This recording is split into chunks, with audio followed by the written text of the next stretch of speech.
Cette émission vous est proposée par AG Real Estate.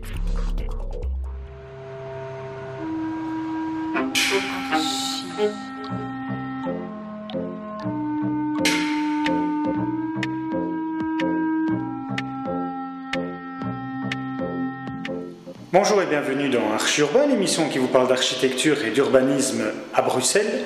Je suis aujourd'hui à Saint-Gilles pour aller voir une jeune fille qui s'appelle Petra et qui a un bureau d'architecture, Alive Architecture, et nous allons tout de suite aller sonner chez Petra. Bonjour, tu vas bien? Bonjour, je t'embrasse. Bonjour. Ça Une bise, deux bises? Deux, comme en France. Ah, deux comme en France. Bon, très bien, très bien. Alors, je disais, tu t'appelles Petra Vermenges. Exactement. Tu as un bureau d'architecture qui s'appelle Alive Architecture. Pourquoi Alive? Pourquoi Alive?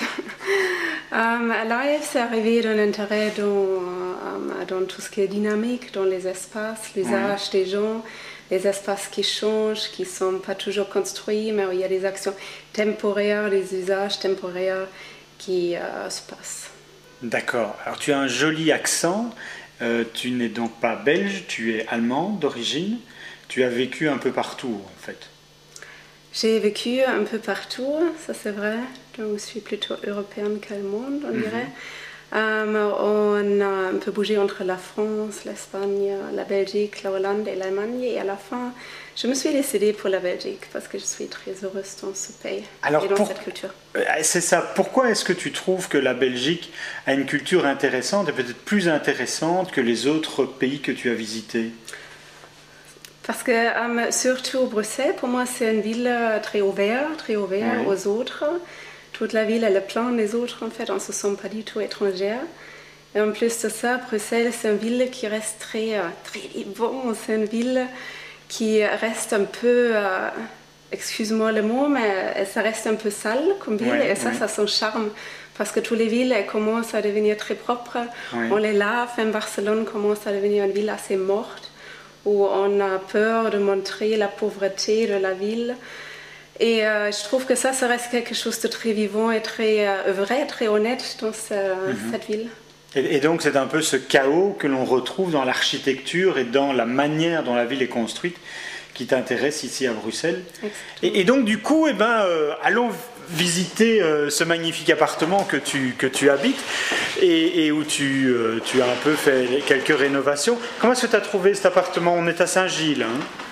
J'ai trouvé cet appartement après 2 ans de recherche. J'ai arrêté la recherche parce que c'était trop difficile de trouver quelque chose qui était payable et qui était belle. Et là, hop, c'était Eika Mittler, la femme de Pierre Blondel. On a dîné avec eux et elle m'a dit, Petra, comment ça va, la recherche? J'ai dit, oh non, j'ai arrêté. Elle a dit, j'ai quelque chose pour toi. Je connais une femme qui vend son appartement à la Barrière. Et donc, c'était ça le bonheur. Et donc voilà. Et tu as construit la magnifique étagère qui est derrière nous. Mais on ne va pas spécialement parler de mobilier aujourd'hui. On va parler justement de chaos, de difficultés, de quartiers en difficulté. On va commencer par un premier projet qui t'a intéressé il y a déjà quelques années d'ici, parce que tu fais de la recherche à Sint-Lucas. Oui. Tu es professeur là-bas, chercheuse. Exactement.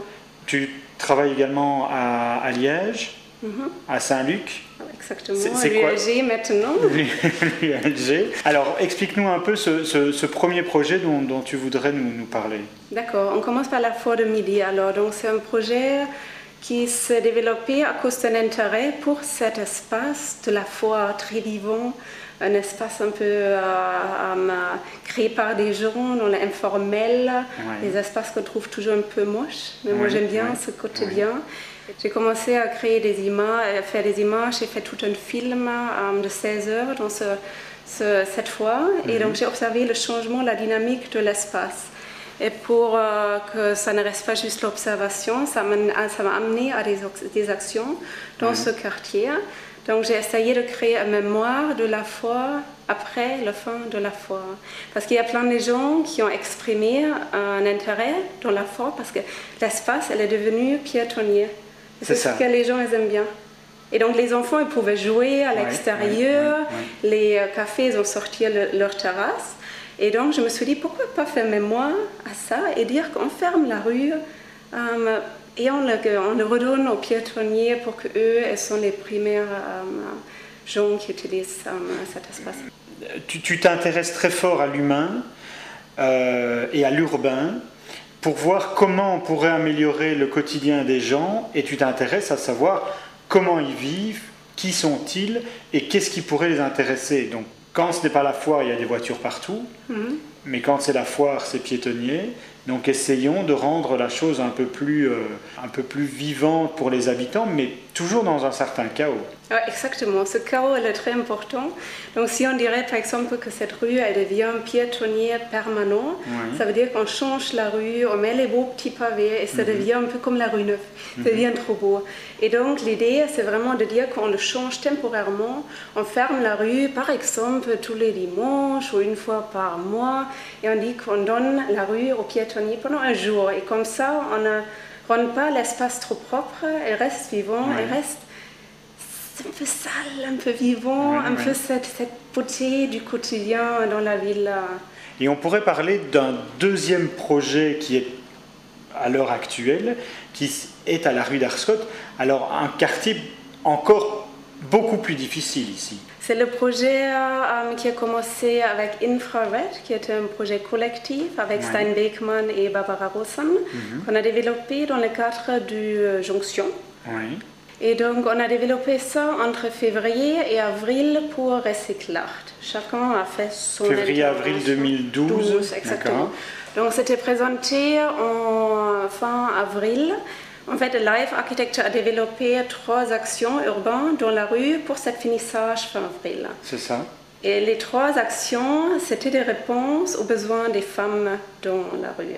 On va expliquer comment ça s'est produit. Donc dans un premier temps, tu as essayé de savoir ce que voulaient les femmes, donc les prostituées, qui ont des vitrines dans la rue. Et comment est-ce que tu as fait? Tu as été sonné, tu as été chez elles, tu leur as demandé bonjour, je suis Petra, je fais une enquête et je voudrais savoir ce que vous avez envie dans votre quartier. C'est pas simple de travailler avec la participation. On ne peut pas se mettre autour d'une table et sortir un flipchart et on dit qu'est-ce que vous avez besoin. Mais il faut créer un cadre pour entrer en contact avec les personnes, avec les femmes. Donc ce que j'ai fait, c'est de réaliser différentes actions dans la rue. Alors là, la première action, c'est par exemple celle que l'on voit. On voit sur beaucoup de vitrines qu'ils essayent de trouver des serveuses. Et tu t'es dit, ben tiens, puisqu'ils cherchent des serveuses, nous on pourrait chercher des locataires pour les espaces vides. Exactement. Et quoi, tu as mis ton numéro de téléphone et tu as eu des gens qui ont donné des réponses? J'ai hésité à donner mon numéro de téléphone, j'ai décidé que non. Donc j'ai placé des images de ces questions, on cherche locataires pour les espaces vacants. Et il y en a énormément, même au rez-de-chaussée dans la rue d'Arscott. J'ai placé ces images et directement les gens sont venus vers moi et ils ont dit « Ah, il y a un espace à louer ici. Combien ça coûte? À partir de quand? Combien est-ce que... etc. Ils ont demandé plein de questions et donc ça m'a permis de rentrer en contact. Donc on a remarqué qu'il y avait quand même un intérêt absolu pour ces espaces-là, notamment par rapport à des commerçants du quartier qui recherchent un petit espace pour installer leur commerce, un night shop pour installer je sais pas, pour mettre leur stockage, etc. Exactement. Ça, c'était une action. La deuxième action, alors tu aimes la guérilla, hein, tu aimes faire des actions fortes, donc tu as commencé à peindre sur le sol, cette histoire est un peu savoureuse, des flèches, en disant, ben, tiens, la flèche donnée vers un commerce. Tu as fait ça très très tôt dans la journée et tu t'es dit ça va bien se passer, mais ça ne s'est pas bien se passer. Ça ne s'est pas du tout bien passé. Je me suis dit, si je vais à 7h le matin, la police elle dort encore, je fais la peinture sur le sol.